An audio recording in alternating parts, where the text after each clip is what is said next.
la pobreza parece ser uno de los aspectos de la economía que la humanidad, en su larga historia de 300,000 años, de acuerdo a los antropólogos, no ha podido resolver. Claro, hay países que lo han resuelto, muy pocos, hay que decirlo, pero es como que, ya es muy cursi decirlo, es el gran azote de la humanidad, la pobreza, pero dices, en ninguna era, ni en la época prehistórica, ya en las eras históricas, el medievo, el feudalismo, el medievo, el renacimiento, la época clásica, la época del capitalismo, el mundo comunista. Marco, la pobreza aquí está, y lo peor es que parece que está aumentando.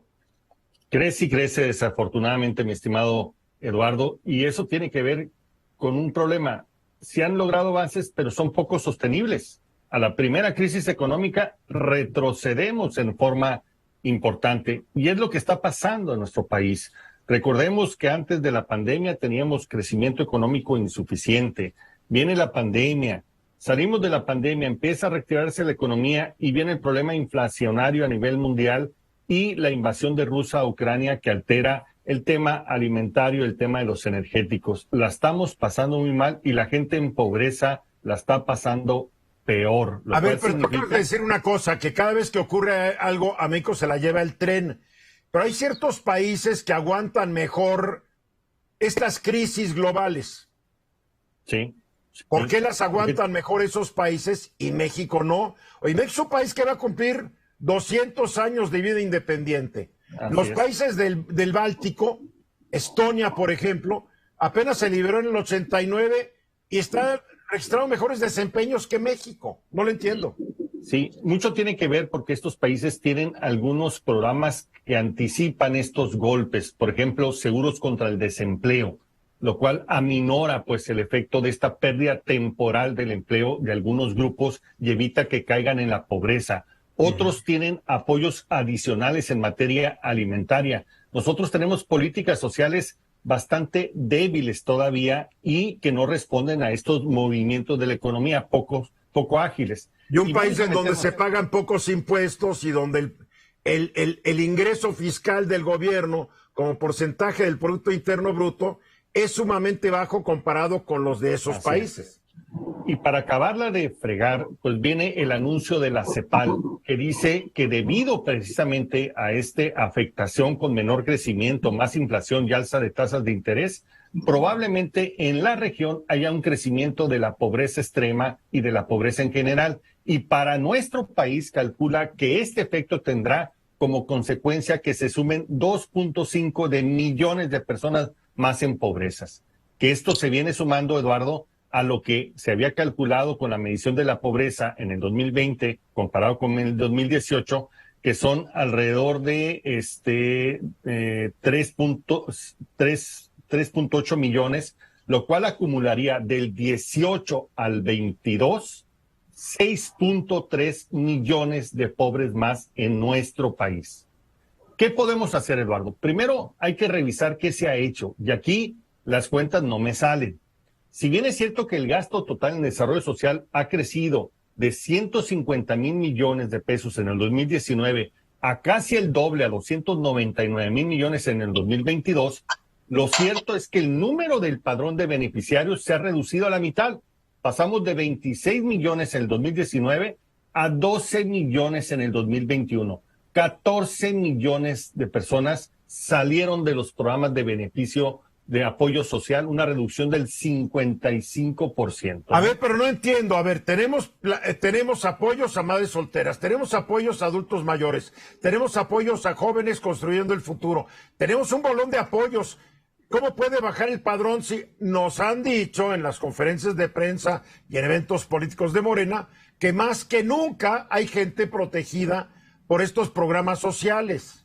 No, acuérdate que en paralelo se eliminaron varios programas. Prospera, que era un programa bastante amplio a las familias, se eliminaron las guarderías, se eliminaron algunos apoyos a grupos especializados o especialistas. Pero supuestamente les están dando por otro lado. No, lo que se hizo, se focalizó el esfuerzo básicamente en adultos mayores y en jóvenes. Prácticamente ahí está focalizada toda la estrategia social. Pero lo cierto es que desprotegió a un número importante, a 14 millones de personas que están. Ahora, si comparamos el número de pobres que en este país es en porcentaje del 43, 44%, que son alrededor de 60 millones de pobres, pues imagínate, Eduardo, solamente se le está apoyando a 12 millones, pues hay una cantidad importante de gente que está en una situación de vulnerabilidad y pobreza que no se le está apoyando. Entonces, lo primero Tú nos estás dando datos oficiales. Totalmente, no de es Coneval. algo que te ocurrió. No, los pueden citar, ahí están todos oficiales. ¿Qué ha hecho el gobierno federal? Se focalizó en ciertos grupos, pero dejó desprotegidos a otros. Y en este momento, en esta coyuntura, es una situación muy preocupante porque ahí está. ¿Por qué crece tanto la pobreza de acuerdo a la CEPAL?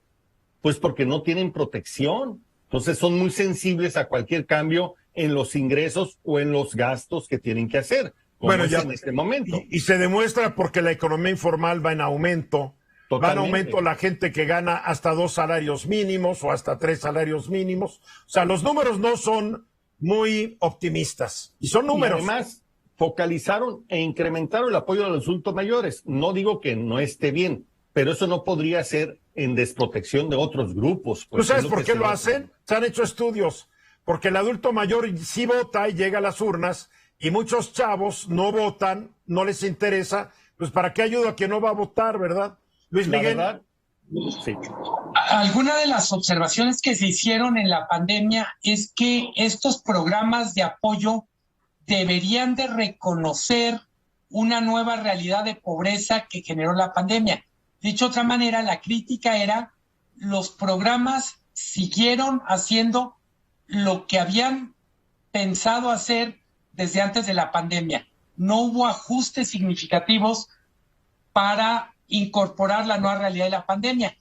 Y hay una receta o remedio que creo que inventaron cuando vamos en países grandes, en India, y es la importancia de una cédula única de identidad para manejar mejor los recursos de atención en política social. El que no tengamos una cédula de identidad, digamos, totalmente universal, porque es lo que tenemos la credencial de elector. Pero está el CURP, deberíamos tener una credencial con el número de CURP, con nuestra foto, para usarla en todo. Pero en este país es buen negocio darnos 20 identificaciones y 100,000 credenciales. Esa carencia hace que sea más ineficaz el dinero que se gaste, bien, que haya gente que recibe más programas de los que debería y bien, gente que está fuera. Así es. Luis. Y no sé, Marcos, si en estas cifras que tú manejas está contemplada las cifras que arrojaron después de la desaparición del Seguro Popular y su transformación en el INSABI, que Coneval estimó que eran casi 15 millones de personas que dejaron de tener atención a servicios de salud básico. No sé si ahí están también incluidos en estas cifras. Por supuesto que sí, en el número de gente que perdió esta cobertura que tenía de programas. Y ahí están las consecuencias. Desafortunadamente, hoy que necesitamos proteger a la gente más pobre, no la estamos protegiendo y el saldo es 2,5 millones de pobres más este año, que se acumulan a más de 6 millones del 2018 a la fecha. Me parece que son cifras terribles. Terribles, y es gente que su futuro se ve muy lóbrego. Mensajes.